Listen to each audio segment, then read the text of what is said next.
জুবিন গাৰ্গৰ জন্মদিনত নাজিৰাত জুবিন গাৰ্গৰ প্ৰতিমূৰ্তি নিৰ্মাণৰ আধাৰশিলা স্থাপন।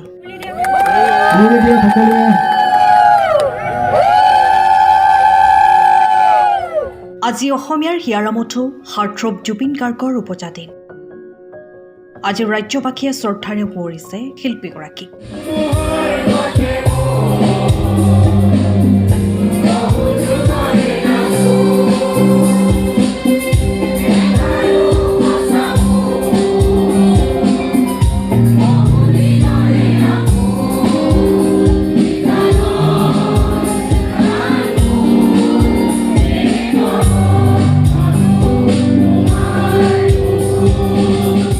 নাজিৰাৰ গান্ধী ময়দানতো আজি দিনজোৰা কাৰ্যসূচীৰে উদযাপন কৰা হৈছে অসমীয়াৰ হিয়াৰামঠু হাৰ্টথ্ৰব জুবিন গাৰ্গৰ উপজাদিন।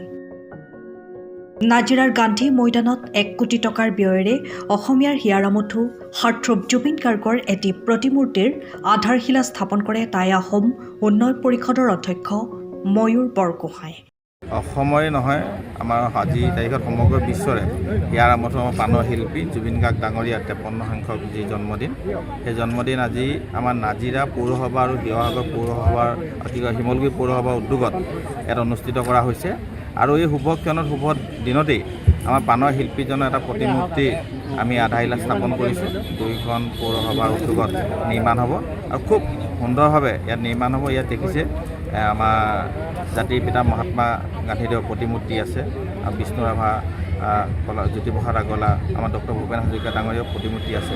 এই গোটেইখিনিৰ লগতেই আমি প্ৰাণৰ শিল্পীজনৰ এটা প্ৰতিমূৰ্তি ইয়াত বনোৱাৰ প্ৰচেষ্টা কৰিছে, আৰু তাৰ কাৰণে 2খন পৌৰসভা অন্তৰৰ পৰা আমি ধন্যবাদ জ্ঞাপন কৰিছোঁ। আৰু আজি এই শুভক্ষণত নাজিৰাবাসী ৰাইজেও আমাৰ 2খন টাউন কমিটি, আমাৰ যিসকল নাগৰিক আছে, জ্যেষ্ঠ নাগৰিকৰ পৰা আদি কৰি সকলো আহি ইয়াত আজি উপস্থিত হৈ 2খন পৌৰসভাক আশীৰ্বাদ দিছে।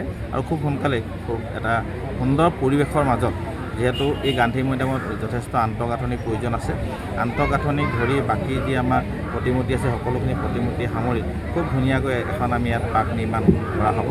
প্ৰায় 1 কোটি টকাৰ ব্যয় সাপেক্ষে গোটেই কামখিনি খুব সোনকালে আৰম্ভ কৰা হ'ব।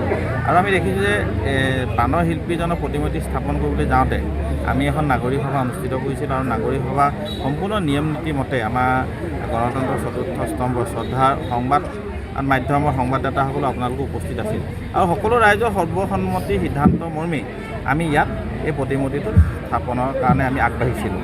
তাৰপিছত আমি কালি এখন লেটাৰ পাইছোঁ, যিখন লেটাৰ পৌৰসভালৈ দিছে সন্মানীয় বিধায়ক মহোদয়, আৰু বিধায়ক মহোদয়ে পৌৰসভালৈ দি তাত কৈছে যে প্ৰতিমূৰ্তিটো তাত বহাব নালাগে, বেলেগ জেগাত বহাব লাগে, আৰু আপত্তি কৰিছে। কোনে কৈছে যে আমাৰ যি মুক্তিযোদ্ধা পৰিয়াল আছে, সেই মুক্তিযোদ্ধা পৰিয়ালবৰ্গই আপত্তি কৰিছে বুলি কৈছে।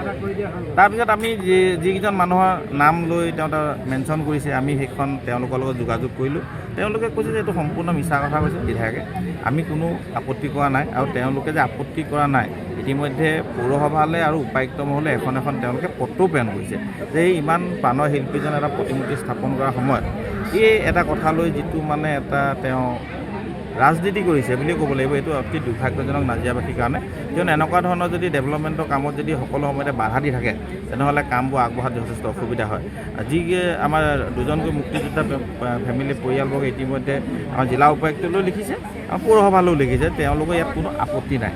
গতিকে এনেকুৱা ধৰণৰ কামবিলাকে আমাৰ উন্নয়নমূলক কাম কৰাৰ যি মন লৈ 2খন পৌৰসভা 2গৰাকী পৌৰ নেত্ৰী বা আমাৰ ৱাৰ্ড সদস্যসকল আগবাঢ়িছে, এওঁলোকৰ মনটো ভাগি দিয়ে।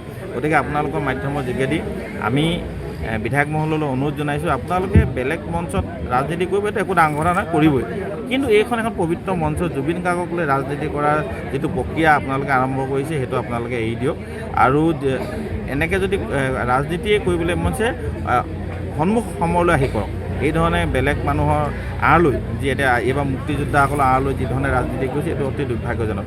গতিকে এই মঞ্চৰ পৰা এই ধৰণৰ নকৰিবলৈ মই আপোনালোকৰ যোগেদিয়ে তেওঁক আহ্বান জনাইছোঁ। আৰু এটা ভাল কাম হৈছে, সকলো ৰাইজে ইয়াত সহায় জনাইছে, স্কুলৰ ল'ৰা ছোৱালীখিনিও আহিছে। গতিকে এই পবিত্ৰ দিনত আপোনালোক আহি ৰাইজে ব্যস্তিত ৰূপত মানে আগবাঢ়িব। এটা আমি ইয়াত বাউণ্ডেৰী ৱালখন কি ধৰণে হ'ব বা ষ্টেচুটো থকা জেগাডোখৰ কি ধৰণে হ'ব, সেইডোখৰ আমি ইতিমধ্যে প্ৰদৰ্শন কৰিছোঁৱেই।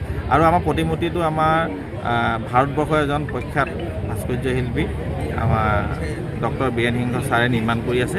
খুব কম সময়ৰ ভিতৰতে প্ৰতিমূৰ্তি। নাজিৰাৰ পৰা নয়নমণি ভট্টাচাৰ্যৰ ৰিপৰ্ট, টাইম অফ আছাম। সময়ৰ খবৰ সময়ত পাবলৈ ফ'ল' কৰক টাইম অফ আছাম।